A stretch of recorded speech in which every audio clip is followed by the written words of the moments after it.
नमस्कार विद्यार्थी मित्रांनो. BYK कनिष्ठ महाविद्यालयाच्या ऑनलाईन लेक्चर सिरीजमध्ये मी सुप्रिया श्यामसुंदर शुक्रे तुमचं स्वागत करते. आज आपण समुद्र कोंडून पडलाय ही कवी वसंत आबाजी डहाके रचित कविता अभ्यासणार आहोत. विद्यार्थी मित्रांनो, साहित्य मग ती कथा असो, कादंबरी असो किंवा कविता असो, त्यात तत्कालीन जनजीवनाच्या समस्यांचे पडसाद उमटत असतात. वाङ्मय हा समाज जीवनाचा आरसा आहे. आजवर मराठी साहित्यात अनेक समसामायिक घटना प्रसंगांच्या माध्यमातून साहित्य निर्मिती झाली आहे. असाच वर्तमान बालमनाच्या उदासीनतेच्या बंदिस्ततेचा वेध घेणारी कविता म्हणजे समुद्र कोंडून पडलाय. विद्यार्थी मित्रांनो, परिवर्तन हा निसर्गाचा नियम आहे. शतकानुशतके माणसाच्या जीवनात अनेक बदल घडत आले. डार्विनच्या उत्क्रांतीवादाच्या सिद्धांतानुसार निसर्गाच्या प्रत्येक घटकात उत्क्रांती, बदल किंबहुना परिवर्तन घडत असते. या बदलाला नाण्याप्रमाणे दोन बाजू असतात. त्यात एक बाजू विधायक असते तर एक विघातक. आजच्या वैश्वीकरणाच्या युगात मानवाने खूप प्रगती केली. यशाची अनेक शिखरे पादाक्रांत करत असताना माणूस आपलं घर व कुटुंब जणू विसरत चालला आहे की काय असे वाटायला लागले आहे. गावाकडून शहराकडे धाव घेणारी व्यक्ती शहरातल्या घुसमटलेल्या वातावरणात जगण्याचा प्रयत्न करत असते. शहरातील मोठमोठ्या गगनचुंबी इमारतीत वास्तव्याला असणारी कुटुंबे, त्यातील नोकरदार आई वडील व त्यांच्या घरातील लहान बालके यांचा विचार या कवितेत अत्यंत समर्पकपणे मर्मस्पर्शी शब्दात मांडला आहे. आई वडील मुलांच्या ऐहिक सुखासाठी काबाड कष्ट करतात, मात्र ते करत असताना नकळतपणे त्यांच्या मुलांवर ते अन्यायही करत असतात. खरं तर चांगला वेळ, उत्तम संस्कार, स्वच्छंदी बालपण व मोकळा श्वास ही बालमनाची गरज असते. मात्र महानगरीय जीवनातील कार्यव्यस्ततेमुळे नेमके हेच सगळे आई वडील मुलांना देऊ शकत नाही. अशाच विषण्ण व उदास बालमनाचं आक्रंदन या कवितेत कवी वसंत डहाके यांनी शब्दबद्ध केले आहे. विद्यार्थ्यांनो, कवितेचा भावार्थ जाणून घेण्याआधी सर्वप्रथम आपण कवीचा परिचय करून घेऊया. समुद्र कोंडून पडलाय या कवितेचे कवी वसंत आबाजी डहाके यांचा जन्म 30 मार्च 1942 ला यवतमाळ जिल्ह्यातील बेलोरा या गावी झाला. कवी डहाके सुप्रसिद्ध कवी, कादंबरीकार, समीक्षक, संपादक, कोशकार व चित्रकार असे बहुआयामी व्यक्तिमत्व आहे. कवी वसंत डहाके यांच्या वाङ्मयीन कारकिर्दीची सुरुवात काव्यलेखनापासून केली. त्यानंतर क्रमशः कादंबरीकार, समीक्षक, संपादक व उत्कृष्ट कोशकार असे त्यांच्या व्यक्तिमत्वाचे विविध पैलू उलगडत गेले. भोवतालच्या समाज व्यवस्थेने मानवी जगण्याला ज्या पातळीवर आणून सोडले आहे त्याबद्दल कवीचे मन अस्वस्थ आहे. कवी वसंत डहाके हे अत्यंत संवेदनशील मनाचे आहे. म्हणूनच समाजाच्या दुःखाने त्यांचे अंतःकरण दुःखी होते व त्यातून भावस्पर्शी कविता जन्माला येते. कवी वसंत डहाके यांच्या काव्याची वैशिष्ट्ये बघूया. कवी वसंत आबाजी डहाके यांच्या कविता ह्या वर्तमान युगातील मानवी दुःख, एकाकीपणा, जीवनातील अस्थिरता या समस्यांनी ओतप्रोत आहे. मानवी जीवनातील परिस्थितीजन्य दहशत, सर्वव्यापी भय आणि पराधीनता या साऱ्यांचे चित्रण समृद्ध आणि समर्पक प्रतिमांचा वापर करून शब्दबद्ध करण्याचा यशस्वी प्रयत्न म्हणजे वसंत आबाजी डहाके यांचे साहित्य होय. त्यांच्या काव्याची भाषा आशयाचे अंतःस्तर उलगडून दाखवणारी आहे. कवीने निसर्गातील प्रतिमांचा समर्पक व वैशिष्ट्यपूर्ण वापर काव्य निर्मितीत केला आहे. कवी डहाके यांनी आपल्या लेखणीने मराठी वाङ्मय समृद्ध केले आहे. योगभ्रष्ट, शुभवर्तमान, शुनःशेप हे त्यांचे प्रसिद्ध कविता संग्रह आहेत. अधोलोक, प्रतिबद्ध आणि मर्त्य ह्या त्यांच्या प्रसिद्ध कादंबऱ्या आहेत. कवी डहाके यांचे ललित लेखन साहित्य देखील प्रसिद्ध झालेले आहे. यात्रा, अंतरयात्रा हे त्यांचे चिंतनात्मक लेख प्रसिद्ध झाले आहे. त्यांच्या साहित्य संपदेकडे बघता त्यांनी वाङ्मयाच्या सर्वच रूपांना आपला परिस्पर्श देऊन समृद्ध केले आहे. कवी डहाके स्वतः उत्तम कोशकार आहेत. त्यांनी शालेय मराठी शब्दकोश, संक्षिप्त मराठी वाङ्मय कोश, वाङ्मयीन संज्ञा आणि संकल्पना कोश इत्यादींचे संपादन केले आहे. अशा प्रकारे खऱ्या अर्थी वसंत आबाजी डहाके हे मराठी साहित्याला लाभलेली अष्टपैलू व बहुआयामी व्यक्तिमत्व आहे. कवी वसंत डहाके यांना त्यांच्या उत्कृष्ट वाङ्मय निर्मितीसाठी अनेक पुरस्कारांनी सन्मानित करण्यात आले आहे. त्यांच्या चित्रलिपी या काव्यसंग्रहाला साहित्य अकादमी हा पुरस्कार प्राप्त झाला आहे.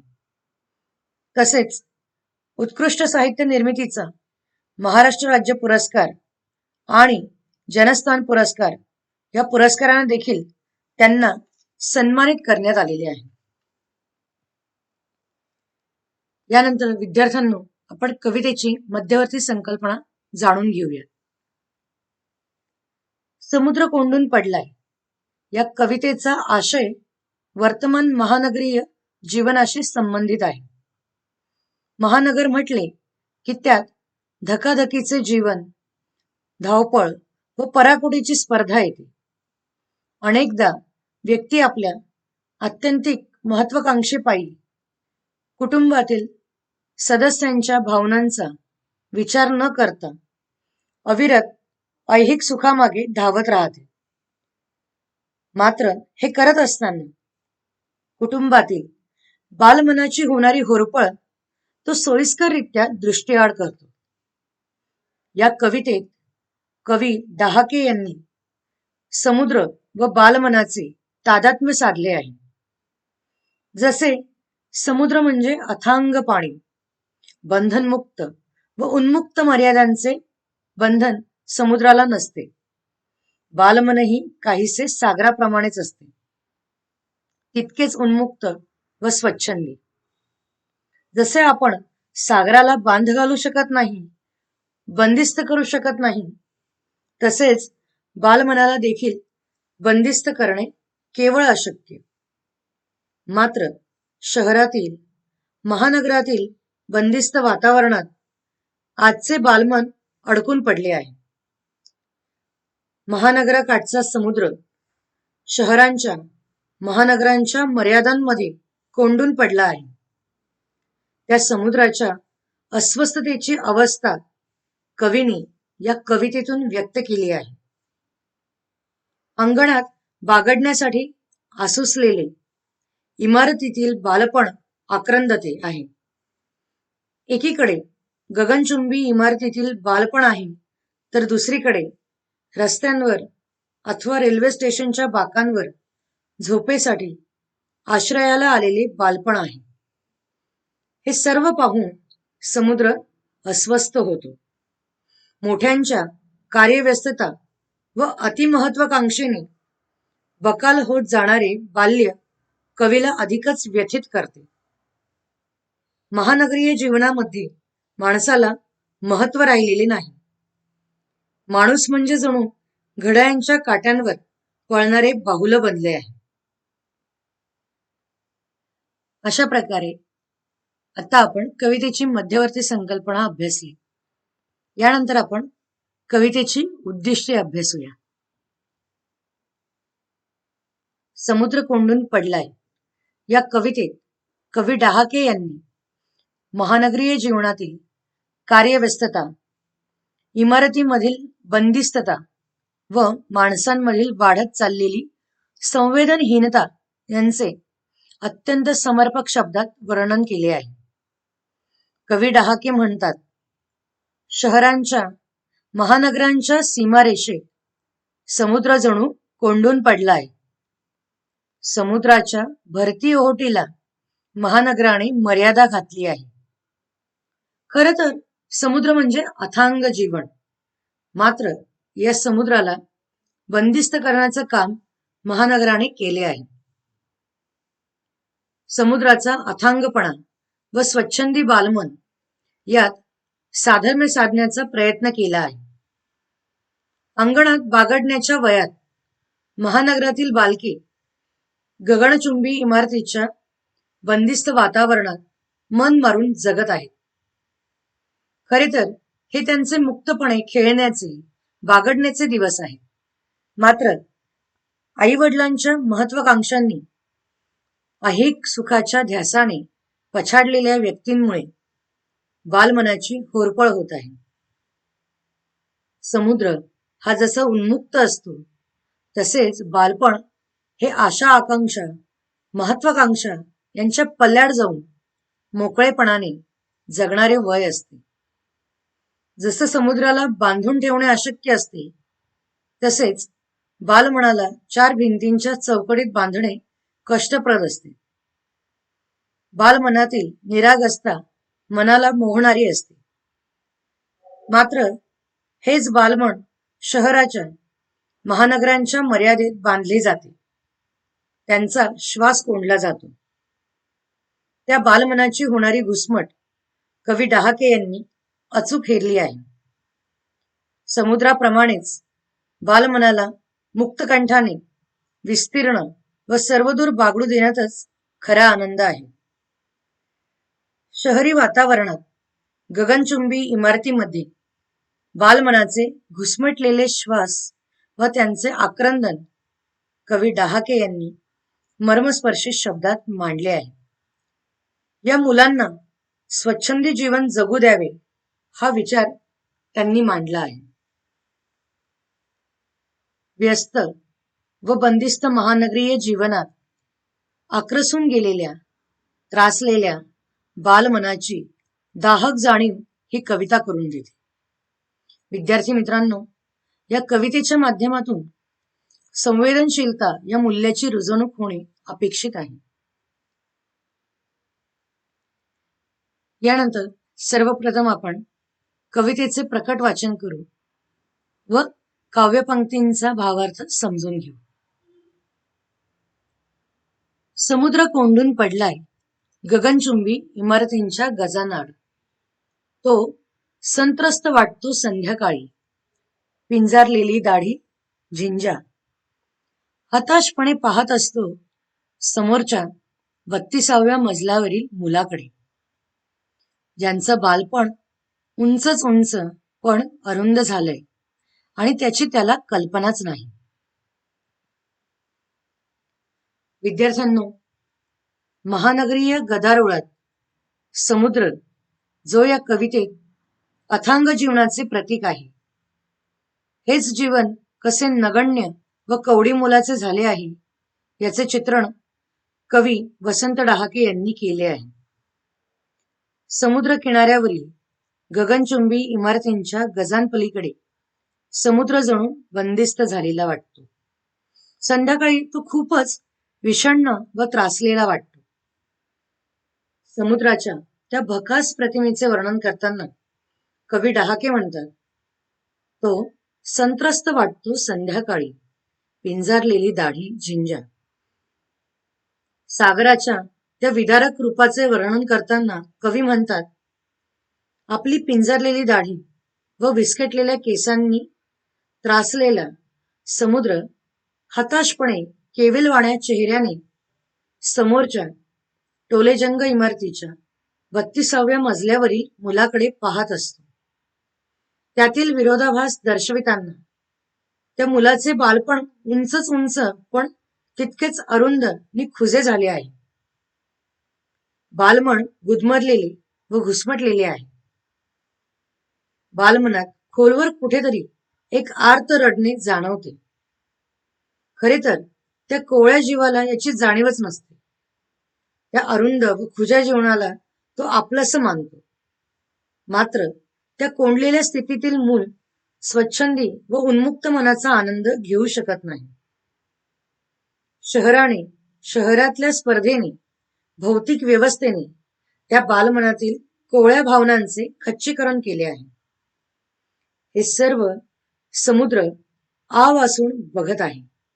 मात्र समुद्रही त्या बालमनाप्रमाणे हतबल आहे. केवळ परिस्थितीचे अवलोकन करणे हेच त्याच्या हातात आहे. बंदिस्त मुलाला इमारतींच्या गजाआड घुसमटलेल्या बाल्यावस्थेतील होरपळीची कल्पनाच नाही. तोही समुद्राप्रमाणे हताश व निराश आहे. पुढील काव्यपंक्ती. समुद्राच्या डोळ्यात थकव्याचं आभाळ उतरत येतं आणि शणून तो वळवतो डोळे. इमारतींच्या पलीकडच्या रस्त्यावर थकलेल्या माणसांचे पाय, बसची चाकं. विद्यार्थ्यांनो, महानगरीय जीवनात गगनचुंबी इमारतीत गजाआड बालपण कोंडले गेले आहे. इमारतींच्या वाढलेल्या उंचीने बालमनाच्या जीवनाला कधी न संपणारे खुजेपण आणले आहे. खर तर बालपण देगा देवा, मुंगी साखरेचा रवा. अशा वयात शहरातील लहान मुले या बालपणाच्या वास्तविक सुखालाच मुकले आहे. बालपण काय असते व ते कसे जगायचे असते हे कोडे त्यांना उमगण्या आतच घरच्यांच्या आकांक्षांचे ओझे त्यांच्या खांद्यावर येऊन पडते. असे हे लहान मूल 4 भिंतीमध्ये गुदमरते. त्याला मोकळा श्वास घेणेही अशक्य होते. मात्र ते मूल आपल्या या स्वतःच्या परिस्थितीबाबत अनभिज्ञ असते. हे शहरी वातावरण खर तर लहान मुलांचे लहानपण हिरावून घेते. या वातावरणाने जणू लहान मुलांचे भावनिक खच्चीकरणच केले आहे. शहरी जीवनातील धकाधकीचे वातावरण यामुळे माणसांची पावले शिणतात. ज्याप्रमाणे समुद्राच्या डोळ्यात आभाळभर थकवा भरून येतो व नकळतपणे त्याचे डोळे इमारतींच्या पलीकडे वळतात. तिथे रस्त्यावर त्याला आपल्या महत्वाकांक्षांच्या मागे धावणारी व धावून थकलेली, रखडत चाललेली अगणित पावले आणि बसची चाके दिसतात. खरे तर चाक हे प्रगतीचे प्रतीक आहे. मात्र पावलातला जोर कमकुवत झाला आहे. अशा प्रकारे चाक व पावलातील हा विरोधाभास समुद्र व्याकुळ करतो.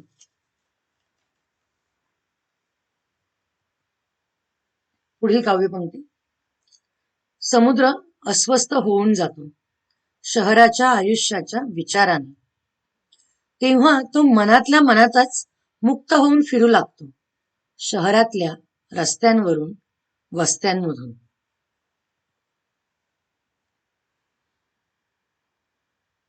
या शहरी जीवनाचा विचार करून समुद्र अस्वस्थ व बेचैन होतो. मात्र हाच समुद्र नकळतपणे मनातल्या मनात मुक्तपणे विहरण करतो. वावरतो. हा समुद्र अचानकपणे बंधनमुक्त होऊन शहरातल्या रस्त्यांवरून पायपीट करतो. वस्त्यांमधून मुक्त कंठाने फिरतो. मध्यरात्री स्टेशनवरील बाकावर बसून समोरच्या रुळांवरील गाड्यांची ये-जा बघतो. त्या गाड्यांना भौतिक अभिलाषेची गती प्राप्त झाली आहे. हताशपणे अर्धमिटल्या डोळ्यांनी तो शहरी जीवनाचा हा फापट पसारा बघतो. समुद्राचे मन बेचैन व हळवे होते. माणसाला प्राप्त झालेली यंत्रवतता तो जवळून अनुभवतो. समुद्राचे मन विषण्ण होते. शहरी बंदिस्त जीवन व मर्यादांचे बंध तोडून वाहणारा समुद्र या दोन अवस्थांमधील फरक नकळतपणे समुद्राला जाणवतो. पुढील काव्यपंक्ती. उशिरापर्यंत रात्री तो बसलेला असतो. स्टेशनवरल्या बाकावर एकाकी, समोरच्या रुळांवरील रहदारी पाहत, हातांवर डोकं ठेवून अर्धमिटल्या डोळ्यांनी. त्याला आठवतं त्याचाच शेजारी पाय मोडपून कसबस झोपलेलं एखादं मूल. विद्यार्थ्यांनो, समुद्र आपल्या अर्धमिटल्या डोळ्यांनी शहरातील माणसाची ही स्पर्धा पाहत असतो. हताशपणे तो वळून बघतो. त्याच बाकड्यावर, ज्या बाकड्यावर तो बसलेला आहे, त्याच्या शेजारी पायपोटाशी दुमडून एक निरागस मूल जणू शरीराची मोटकुळी करून निजलेले आहे. इमारतीमधील गजापलीकडचे बालपण त्या चार भिंतीत बंदिस्त आहे, तर स्टेशनवरच्या बाकड्यावर निजलेले मूल व त्याचे जीवन त्या बाकड्यापुरतेच मर्यादित झालेले आहे. त्याच्या बालपणाची वाढ तिथेच खुंटली आहे. कवी डहाके यांनी या विरोधात्मक परिस्थितीच्या माध्यमातून इमारतीतील बालपण व फुटपाथ लगतच्या बाकड्यांवरील बालपण यातील विरोधाभास स्पष्टपणे व्यक्त केला आहे. टोलेजंग इमारतीतील बालपण हे भौतिक आकांक्षाने बंदिस्त आहे, तर बाकड्यावरील बालपण हे भौतिक अभावाने ग्रस्त आहे. इमारतीतील मूल स्वच्छंदते अभावी सुखसोयींनी युक्त आहे, तर बाकड्यावरील बालपण उन्मुक्त मात्र अभावाने ग्रस्त आहे.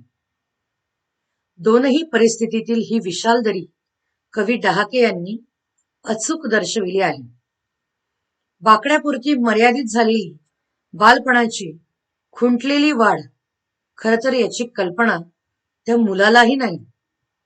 हे सगळे समुद्राला काही कळेनासे होते. तो अधिकच उदास होतो. पुढील काव्यपंक्ती. ज्याचं बालपण स्टेशनवरल्या बाका एवढं आणि त्याची त्याला कल्पना असावी किंवा नसावी. समुद्र खिन्न हसतो आणि शिनलेल्या पापण्या मिटून घेतो. त्याला काळजी वाटते साऱ्यांच्याच बालपणाची, वयस्कांच्या शहरातील. कवी वसंत डहाके म्हणतात, स्टेशनच्या बाकड्या लगत निजलेले बालक हे बालमनाच्या खुंटलेल्या वाढीचे प्रतीक आहे. ते बालक या संपूर्ण परिस्थितीबाबत अनभिज्ञ आहे. अभावाचा मिळालेला अभिशाप हेच त्याच्या जीवनाचे सत्य आहे. खर तर हे त्यालाही उमगलेले नाही. या साऱ्या परिस्थितीचा अंदाज मात्र समुद्राने बांधला आहे. असा समुद्र उदासपणे हसतो, आपल्या दमलेल्या पापण्या हळुवारपणे मिटून घेतो. खरे तर त्याच्या मिटलेल्या पापण्यांमधील डोळ्यात या वयस्कांच्या शहरात असणाऱ्या साऱ्याच माणसांची चिंता दाटलेली आहे. वयस्कांच्या शहरातील बालमनाची चिंता त्याला वाटू लागते व काळजीचे त्याचे मन आक्रंदू लागते. अशा प्रकारे विद्यार्थ्यांनो, आपण समुद्र कोंडून पडलाय या कवितेचा भावार्थ जाणून घेतला. यानंतर आपण कवितेच्या शीर्षकाची समर्पकता अभ्यासूया. कवी वसंत डहाके यांनी समुद्र कोंडून पडलाय या कवितेत महानगरीय जीवनाचे प्रत्येकारी दर्शन घडविले आहे. शहरी जीवन हे इच्छा, आकांक्षा, भौतिक सुखसुविधा यांनी ग्रस्त असलेले जीवन असते. यात बालमन व त्याच्या भावनांना विशेष स्थान नसते. खरे तर एकूणच महानगरीय जीवनात माणसाला नगण्यत्व आलेले असते. या कवितेत कवीने अथांग समुद्र हा जीवनाचे व एकूणच बालमनाचे प्रतीक म्हणून दर्शविला आहे. ज्याप्रमाणे समुद्राच्या लाटा मर्यादांचे बंध झुगारून स्वच्छंदी विहार करतात, त्याचप्रमाणे बालमन हे स्वच्छंदी, उन्मुक्त व निरागस असते. म्हणूनच जणू बालमन व समुद्र एकच आहे असे कवितेत दर्शविले आहे. समुद्र हे अफाट सर्जनशील जीवनाचे प्रतीक आहे. मात्र हाच समुद्र महानगरीय बडेजावात आक्रसून गेला आहे आणि दयनीय व चिंताग्रस्त बालपण सार्थ प्रतिमांमधून चित्रित झाले आहे. शहरी जीवनात टोलेजंग इमारतींमध्ये गजांपलीकडे बालपण बंदिस्त झाले आहे.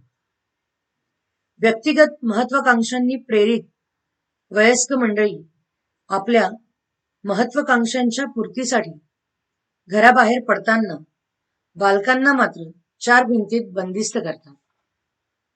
अशा प्रकारे गगनचुंबी इमारतीतील लहान मुलांच्या मनाची हृदय पिळवटून टाकणारी कुचंबणा होते. खरे तर या कवितेच्या माध्यमातून बालमनाची होणारी ही विषण्ण अवस्था बदलावी अशी अपेक्षा कवी डहाके यांनी केली आहे. समुद्र स्वच्छंदपणे जेव्हा शहराचे अवलोकन करावयास निघतो, त्यावेळी त्यास चाकातील प्रगती व थकलेली पावले यातील विरोधाभास दिसतो.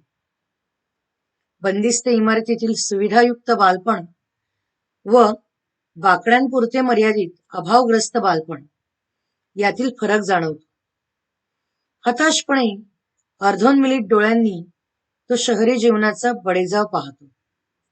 नकळतपणे तो व्याकुळ होतो व वयस्कांच्या महत्वाकांक्षाने होरपळणाऱ्या बालमनाची अवस्था पाहून आक्रंदन करतो. त्या क्षणी असे जाणवते जणू समुद्र शहरी महानगरीय वातावरणाने कोंडून पडलाय, जो मुक्तकंठाने श्वास घेऊ इच्छितो. अशा प्रकारे विद्यार्थ्यांना समुद्र कोंडून पडलाय या कवितेत कवी वसंत डहाके यांनी समुद्र व बालमनाच्या भावावस्थांचे मार्मिक शब्दात वर्णन केले आहे. यानंतर आपण कवितेतील शब्दार्थ अभ्यासूया. गगनचुंबी म्हणजे टोलेजंग किंवा खूप उंच. संत्रस्त अतिशय त्रासलेला. हताश म्हणजे हतबल. शिणून म्हणजे दमून. मुक्त म्हणजे मोकळा. रहदारी म्हणजे जाळी किंवा दळणवळण किंवा गर्दी. मुडपून म्हणजे दुमडून. खिन्न म्हणजे उदास. वयस्क म्हणजे प्रौढ किंवा वयोवृद्ध. अशा प्रकारे विद्यार्थी मित्रांनो, आज आपण कवी वसंत डहाके रचित समुद्र कोंडून पडलाय या कवितेचा भावार्थ जाणून घेतला, ही कविता अभ्यासली. मला आशा आहे तुम्हाला ही कविता समजली असेल. पुन्हा भेटूया एका नवीन घटकासह. तोपर्यंत विराम. धन्यवाद.